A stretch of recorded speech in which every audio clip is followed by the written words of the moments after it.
अस्सलाम वालेकुम दोस्तों, मेरा नाम डॉक्टर काशिफ़ है। आज मैं आपके साथ एक 2 इम्पोर्टेंट केसेज़ हैं डिस्कस करना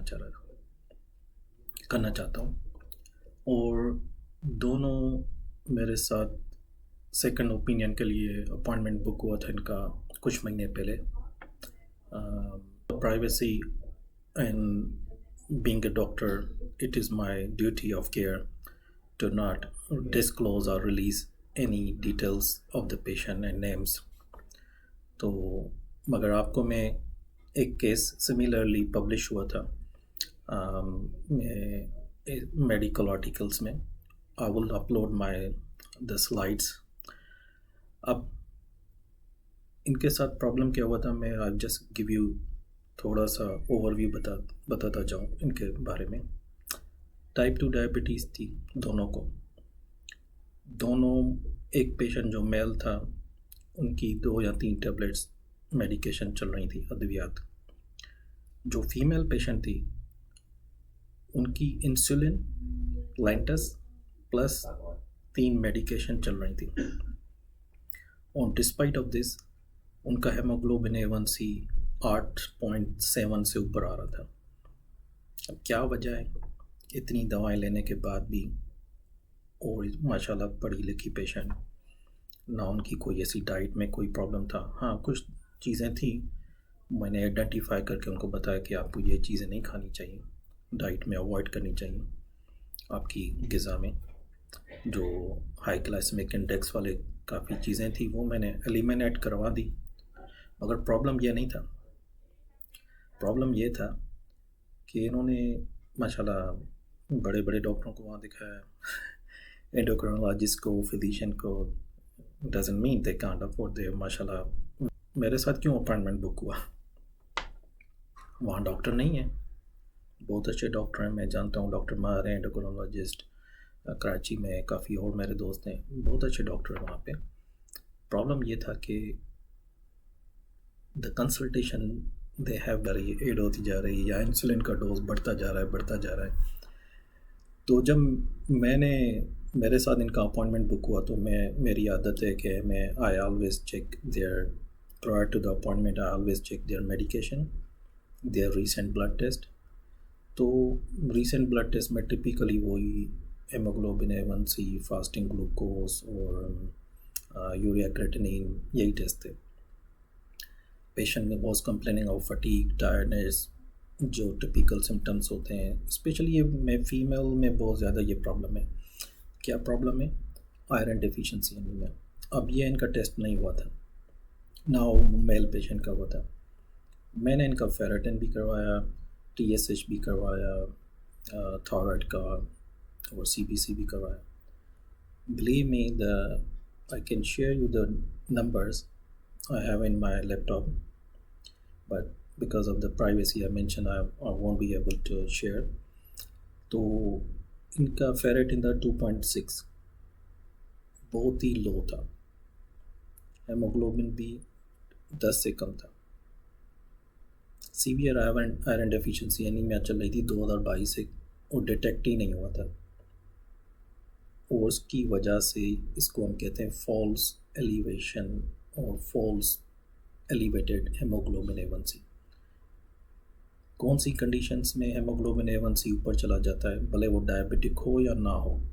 iron deficiency anaemia, folic acid deficiency, B12 deficiency, किसी की स्प्लीन निकल गई हो या उनका स्प्लीन कोई सर्जरी हुई हो किसी मेडिकल कॉज की वजह से।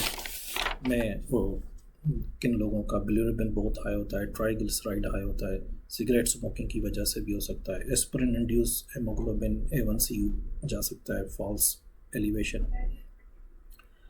कुछ कंडीशन हैं जिसमें लो होता है, जैसे प्रेगनेंसी है, CKD है, किडनी डिजीज़, यूरीमिया है।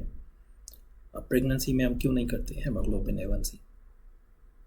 आपको पता है 3rd ट्राइमेस्टर में हम लोग आफ्टर 24 वीक्स हम लोग रूटीनली कराते हैं OGTT।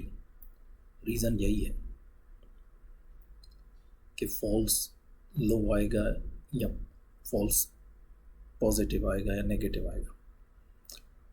तो कहने का मतलब ये है कि प्लीज़, अगर आपकी दवाएं आप टाइम पे ले रहे हैं, 3-4 मेडिसिन टाइप 2 डायबिटीज़ की आपकी चल रही हैं पहले से, वो फिर भी आपका हेमोग्लोबिन A1C नीचे नहीं आ रहा है, तो प्लीज़ डॉक्टर के साथ जाएं, दोबारा डिस्कस करें।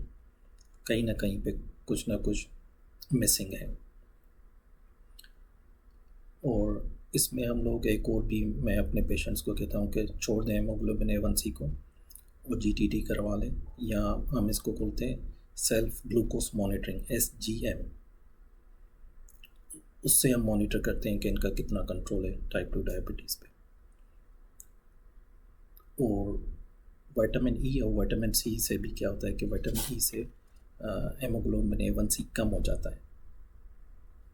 अब ये फॉल्स पॉजिटिव है या फॉल्स डिक्रीज़ है, फॉल्सली डिक्रीज़ है।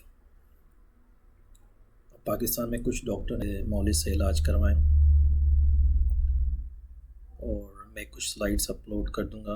Please look into these slides are not from my own slides, they are from the medical articles published, you can find on the websites।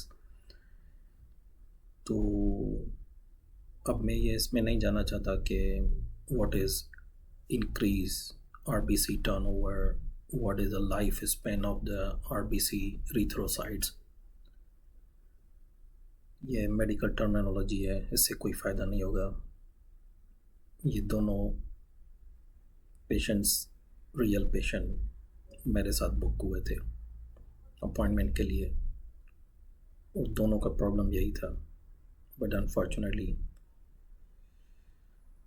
उनका detect नहीं हुआ था past में। तो मैंने कहा शेयर कर दूं कि ऐसा ना हो आप भी बार बार डॉक्टर के पास जा रहे हैं, मेटफॉर्मिन से जेन्यूविया आ गई, जेन्यूविया से जेन्यूमेट आ गई, जेन्यूमेट से सल्फोनाइल यूरिया ऐड हो गई, सल्फोनाइल यूरिया के बाद डॉक्टर ने कहा अभी अभी इंसुलिन देनी पड़ेगी, नोवोरेपिड आ गई आपकी ड्रग रिजीम में, फिर लेंटस आ गई, फिर ओज़म्पिक आ जाएगी। तो अपना सही चेकअप कराएं, अच्छे डॉक्टर से नॉलेज कराएं। और thank you for listening. Subscribe और शेयर करें कि ऐसा ना हो आपके भी कोई फैमिली में टाइप 2, स्पेशली फीमेल्स में आयरन डेफिशिएंसी क्यों होती है, क्योंकि due to their monthly periods. अल्लाह हाफ़िज़।